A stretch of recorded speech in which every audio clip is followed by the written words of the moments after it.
Halo guys, welcome to my YouTube channel. Nah, sebelumnya kenalin nih, nama aku Seri Azizatul Imania dengan NIM akhir 1044. Jadi aku tuh mahasiswa sastra Indonesia angkatan 24 Fakultas Ilmu Budaya Universitas Jember. Nah, pada kesempatan kali ini aku tuh mau mereview sebuah pementasan teater yang berjudul Orang-Orang di Tikungan Jalan, karya W.S. Rendra, dan dipentaskan oleh Pertarama 6 UIN Jakarta pada tahun 2021. Nah, aku tuh mau menggunakan teori proses komunikasi teater dari buku Semiotika Teater karya Dr. Andes Nur Sahid M. Hum. Untuk lebih lengkapnya bisa simak video ini ya. Jangan lupa like, comment, and subscribe.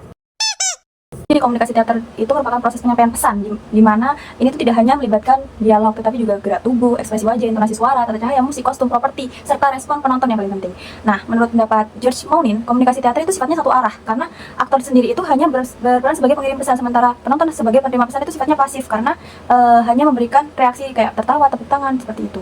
Nah, pandangan ini kemudian dibantah oleh beberapa ahli termasuk Franco Ruffini. Jadi beliau itu menjelaskan bahwa komunikasi itu tetap terjadi selama penonton itu sendiri memahami tanda-tanda atau kode yang digunakan oleh aktor saat pertunjukan. Jadi penonton itu juga tidak harus memiliki pemahaman yang sama dengan aktor, tetapi cukup mengenali apa sih simbol dan makna yang ingin disampaikan oleh aktor itu sendiri. Lalu Umberto Eco juga menjelaskan bahwa komunikasi teater itu melibatkan berbagai unsur seperti ide, yang itu sumber informasi, atau pengirim pesan, itu berupa aktor atau unsur artistik, sinyal seperti dialog, gerakan, musik dan pencahayaan, saluran seperti penglihatan dan pendengaran, serta penerima pesan atau penonton. Nah, dalam proses tersebut itu dapat muncul gangguan. Namun apabila pesan tersebut berhasil dipahami oleh si penonton ini, maka komunikasi dalam teater itu dianggap berhasil. Selain itu, tubuh aktor sendiri itu menjadi media komunikasi utama karena ekspresi, gerakan, dan intonasi suara itu mampu menyampaikan emosi tertentu. Jadi penonton itu tidak bersifat pasif karena respon mereka itu dapat mempengaruhi suasana pertunjukan. Jadi oleh karena itu, komunikasi teater itu dapat terjadi melalui interaksi antara seluruh unsur yang pertunjukan dan penonton yang sama-sama membangun makna ini. Baik, review yang pertama. Biasanya tuh kan kalau dalam sebuah teater ya, si aktor ini kan akan berusaha membuat penonton itu larut dalam sebuah cerita kan. Nah, di teater Orang-Orang Tikungan Jalan ini yang diproduksi oleh Pertamina UIN Jakarta ini sudah berhasil mengajak penonton untuk tertawa dan merenung dalam waktu yang bersamaan. Jadi dari awal pertunjukan itu dimulai, jadi itu ada interaksi antar para tokoh dengan menggunakan dialog-dialog yang absurd, itu dapat menciptakan suasana yang hidup gitu loh, dan itu mendapatkan respon dari penonton gitu.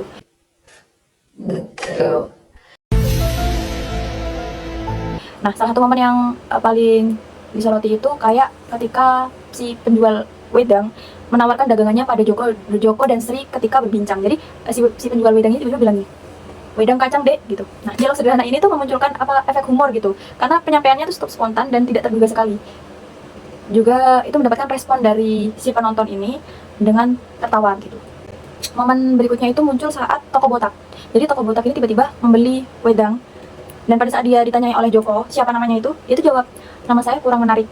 Kalimat itu sebenarnya itu sederhana ya, tapi di teater ini tuh tiba-tiba si penonton itu memunculkan respon tertawa juga gitu. Kayak itu tuh didukung oleh ekspresi si botak itu yang menghayati dengan cara pengucapan yang tepat.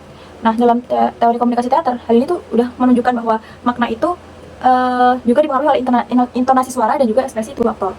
Selain itu, ada juga di bagian tokoh Surya. Jadi tokoh Surya di sini kan dikenal sebagai pemabuk gitu ya. Tapi dia tuh tetap dikenal sebagai pembawa humor yang cukup dominan gitu. Jadi dia tiba-tiba berkata, nama itu tidak terlalu jelek, betul. Betul tidak? Dengan nadanya tuh tiba-tiba berteriak gitu. Nah, penonton di sini tuh tiba-tiba juga tertawa gitu. Terus ada juga ketika Nako anaknya si Surya ini bertanya pada Surya, apakah kau gila? Lalu Surya tuh jawab, aku tidak. Nah, ini juga mendapatkan respon tertawa dari penonton. Jadi adegan-adegan seperti ini tuh kayak berhasil memperlihatkan kalau aktor itu bisa mengolah karakter. Jadi apa ya? Begitulah. Lalu dari sisi komunikasi teater. Jadi sebenarnya ya, dari sisi komunikasi teater sendiri itu respon penonton sudah menjadi aspek yang sangat menarik, karena saat adegan-adegan itu berlangsung penonton itu spontan aja gitu tertawa gitu. Tapi ketika memasuki adegan sedih, emosional gitu, penonton justru itu diam dan hening. Jadi keheningan di sini itu sudah termasuk bentuk respon yang memperlihatkan bahwa penonton itu sedang memproses dan menghayati pesan yang disampaikan oleh aktor tersebut.